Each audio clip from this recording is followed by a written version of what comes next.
C'est le moment de réagir à la vidéo de Bleach Soul Resonance, plus précisément de l'équipe de production qui a fait un vlog sur le jeu et plus précisément sur la bêta qui aura lieu le 13 mars 2025.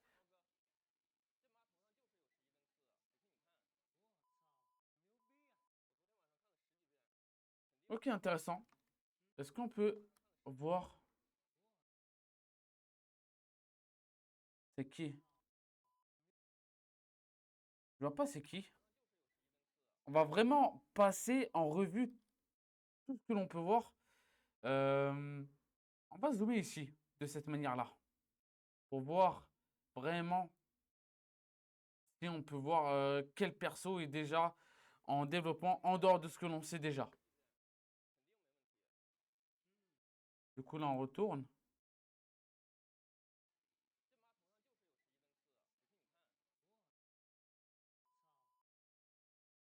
Ok, ça reste flou, mais je pense que c'est Ichigo.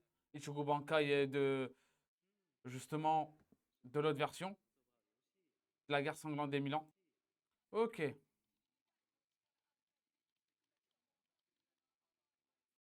ok, là, on a du gameplay, le mode auto, ça c'est très très intéressant. Nous avons tout l'interface qui a changé par rapport à la bêta.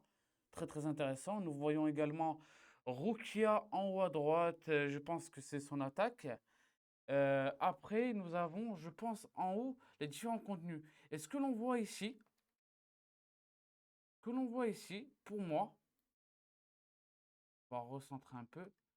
Ça, je pense, c'est les invocations. Parce que là, tous les icônes par rapport à l'alpha qu'il y a eu en 2023, ça change du tout au tout, hein.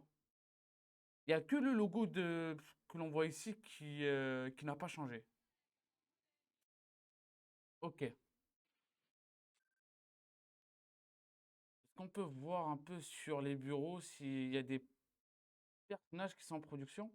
Avec des figurines ou quoi? C'est comme ça que... Ok, Yamamoto! Yamamoto, mais oui, c'est ça que l'on veut! Il y a également Toshiro. Malheureusement, je ne comprends rien, c'est du chinois. Et je vous prépare quelques surprises. Ok.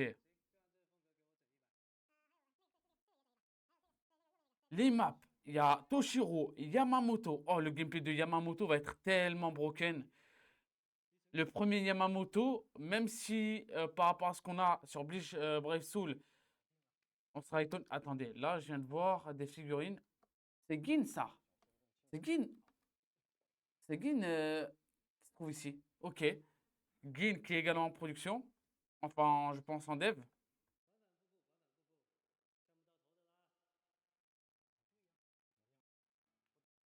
On avance.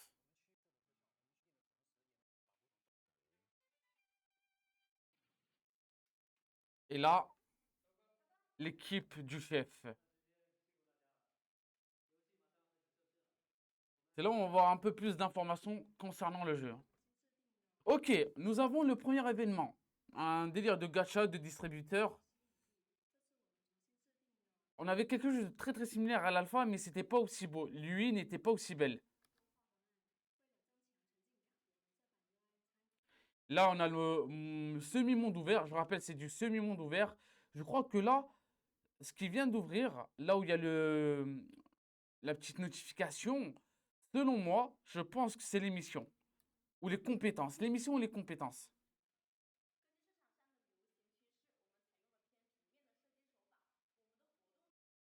Soifon, qui est dans le pass de combat, ou c'est soit pass de combat, soit, vous savez, les 7 premiers jours de mission débutant où on a énormément de ressources à gagner, qu'on a dans les trois quarts des jeux chinois à l'heure actuelle. Wuthering Wave, on a également ça dans One Piece Fighting Pass, dans également One Piece Ambition, One Piece et le dernier One Piece qui était sorti, c'était, enfin l'avant-dernier, c'était Dream Pointer. Il y avait également ça. Même les autres jeux chinois que j'ai pu tester de mon côté, ben, il y avait également ce système-là de quête débutant aux missions débutantes qui nous permettait de récupérer énormément de ressources, de tickets, d'invocations, etc., etc. Ok, ils ont même amélioré l'interface du mode histoire. Ok. Troisième personnage, Kyoraku, Shisui. Ça, c'est Kyoraku, je l'ai reconnu. Ça, je l'ai reconnu. Et parmi les persos, là, on peut zoomer un peu ou pas? On va zoomer, on va zoomer. On va zoomer. C'est Tozen. Tozen. C'est pas Kyoraku?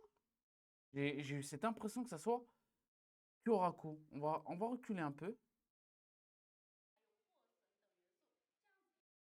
Il a bien un chapeau, hein.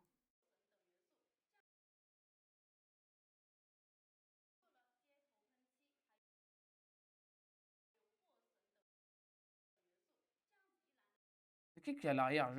J'arrive pas à décerner le mob qui bute. Si c'est un mob. Ok, j'hésite, hein. J'hésite. J'ai pas l'impression que ce soit Tozen parce qu'il est. Tozen, il est mat de peau. Là, on a vu Toshiro. Ok, intéressant. Bon, Kenpachi, il était déjà dispo à l'alpha. Et là, l'exploration en semi-monde ouvert. La qualité du semi-monde ouvert par rapport à ce qu'on avait de l'arc, enfin plutôt de... Oh, ok, on va mettre stop. Par rapport à ce qu'on avait à l'alpha de cette zone-là, ça ne ressemblait vraiment pas à ça. Et ils ont également amélioré l'UI du gameplay, plus les effets des compétences, parce que Ichigo, même Byakuya, ne ressemblait pas à ça.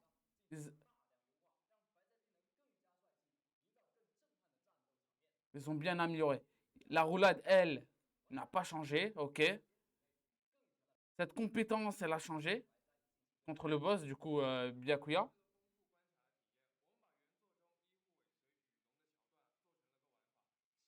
C'est intéressant de voir tout ça, hein. C'est vraiment intéressant. Allez, on remet tout à la bonne taille. Je vais voir un peu la qualité en full zoomé, mais on peut pas voir vraiment.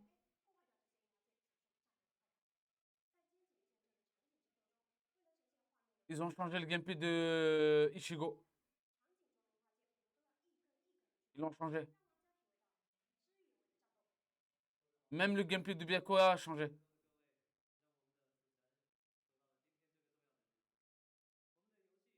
Je me rappelle, j'en suis sûr à 200%. Le dash qu'il vient de mettre, il n'était pas dispo. Byakuya ne l'avait pas.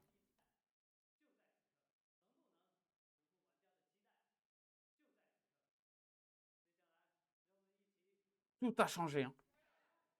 Je crois bien qu'il est plus broken le perso, hein. Ok, on passe. Je crois qu'il reste 30 secondes. Ouais, c'est ça, 30 secondes. Une petite minute plutôt, une bonne petite minute.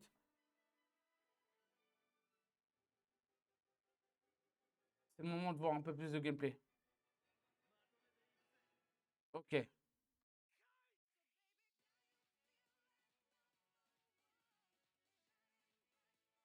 là on voit que Ichigo, Bankai. On va à la parade. Les nouvelles formes de parade selon le type du personnage. Je rappelle que quand je dis type de personnage, c'est genre support, tank et DPS, hein. Bien qu'ils aient pas forcément ce nom de type, mais voilà. C'est intéressant toutes les améliorations qu'ils ont apportées. Et du coup, la bêta va bientôt sortir dans pile poil un mois là. Enfin, moins d'un mois, vu qu'il y a 27 ou 28 jours là pour le mois de février. Enfin bref, voilà. Intéressant, c'est vraiment intéressant.